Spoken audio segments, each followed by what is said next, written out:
Hello everybody and welcome to another Nephilim build. Today we will be making Ori, the adorable light spirit from Ori and the Blind Forest and Ori and the Will of the Wisps. Spoiler warning, most of this is coming from Will of the Wisps. As usual, keep in mind that these videos are about capturing the spirit of the characters rather than capturing all of their abilities perfectly. So to start with our ability scores, we'll put the 15 into Charisma. It plays absolutely no part in the games, but Ori has a cuteness that will not be denied. Next is Dexterity with 14. He solves all of his problems by acrobating his way around them. Or at least he does in the first game. The second game gets a lot more stabby, which this will also help with. Next up is Constitution. You get a lot of health, but a lot of things do a lot of damage. Next is Strength with a 12, only because it's tied to jumping. Otherwise, I would dump it. After that is Intelligence with the 10. There's a fair bit of puzzles, but they're more about timing and agility than actually thinking. And lastly, we're dumping Wisdom. Sparing the evil, semi-petrified murder bird who murdered your friend and now wants you is a bad move. Moving on to race, there isn't a race for small monkey-like light spirits in D&D, but the DM's guide does allow using existing races and reflavoring them as other things. So we'll be using Lightfoot Halflings. And no, not because it has light in the name. That's just a happy accident. Now I know Tasha's is going to let us put our ability points wherever we want, but funnily enough, Lightfoot Halfling already gives us what we need, a +2 to Dexterity and a +1 to Charisma. They also get Lucky, which fits because Acrobatics only goes so far. Some of those getaways just come down to luck. They're also Brave, but that's easy when your baby owl friend is in trouble.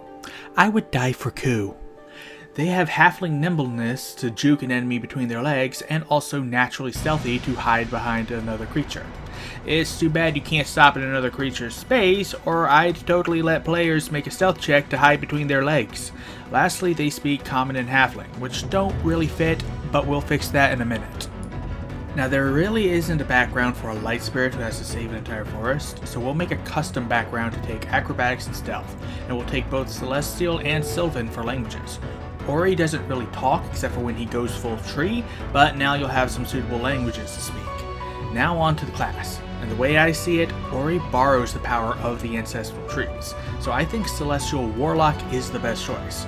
Warlocks get proficiency in Wisdom and Charisma saving throws, and will take Investigation to find secrets, and Nature because nature. They have proficiency in light armor and simple weapons, and Celestial Warlocks start with Healing Light, great for a quick burst of healing. At level 2 we get Invocations, but in order to save me the trouble of remembering to switch new ones in and out, we'll pick them out after we hit our cap. At level 3 we pick our Pact Boon, and I think it's pretty obvious we're going to take Pact of the Blade to either get a short sword or a scimitar for our Spirit Edge.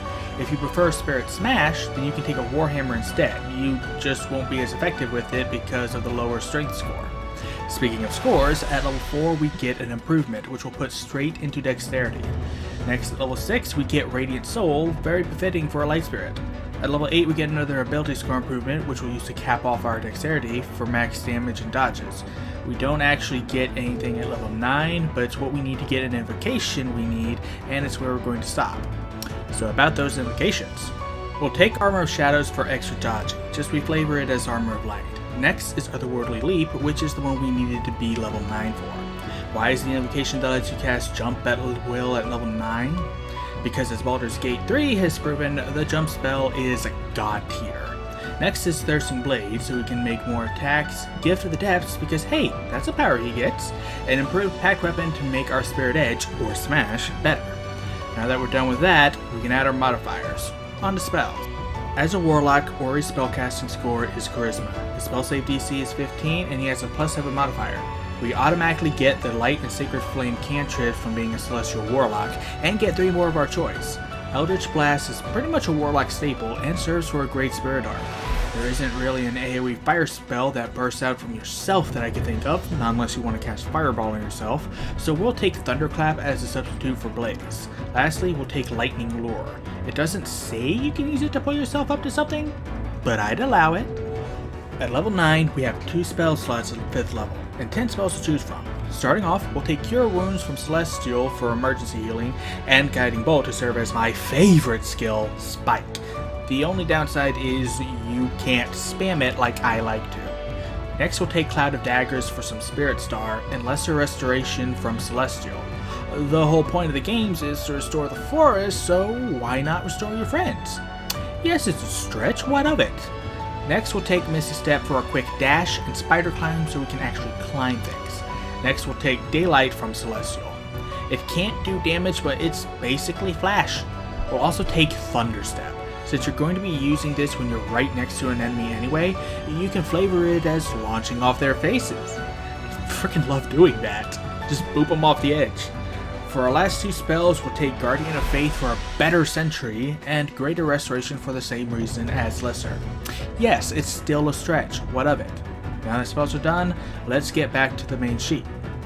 Now Ori doesn't really carry anything, and the benefit of Pact the Blade is that you can just put your packed weapon away in a pocket dimension when not in use. Speaking of though, here's the attack info for both Spirit Edge and Spirit Smash. Huh, would you look at that, they have the same max damage. Spirit Edge is still better, bite me and fight me. Now the great thing about Armor of Shadows is that except for in between castings and while you sleep, you essentially have permanent mage armor, meaning Ori's AC is basically 18 at all times. He has a walking speed of 30 with an average HP of 57 and 98 hit dice. Consider investing into Constitution or taking the tough feat moving forward. Also, if you can justify multiclassing to Divine Soul Sorcerer, it will open up a wider range of spells, and more importantly, more spell slots. And with that, we are done. Thank you so much for watching. Let me know what you think down in the comments, and stay tuned for next week where we make Zagreus from Hades. Later!